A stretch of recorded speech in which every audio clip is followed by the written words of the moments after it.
One of the most tragic and avoidable medical mistakes that occur in healthcare is a medication error. At Louboutin and Uniton, we have a lot of experience reviewing medical malpractice cases involving medication errors that regrettably often take the life of a patient.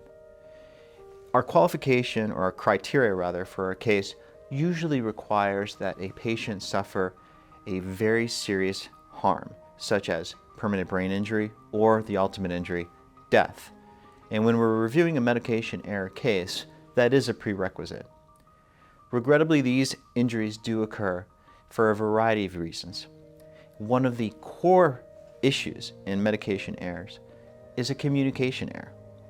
A doctor may not have entered an order appropriately, or a nurse may not have read an order appropriately.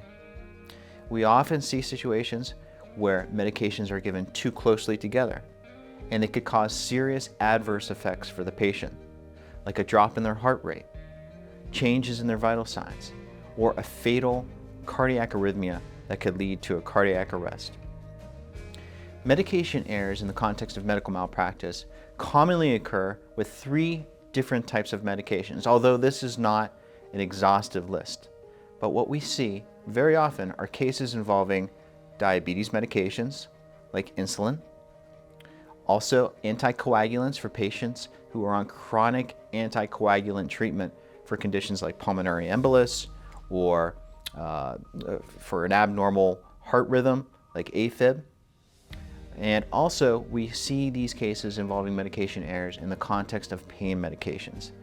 Opioids, when given in excess, or sometimes in patients who are opioid naive, they're not used to taking opioids, can have serious adverse consequences on the body.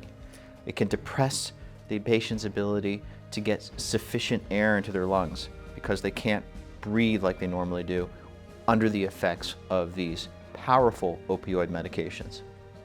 If you or a loved one has been affected by a medication error and you feel you may have a potential medical malpractice case, please call us. We'll obtain the medical records, we'll dig into the details about the orders, how they were carried out, and whether they were appropriate for your loved one.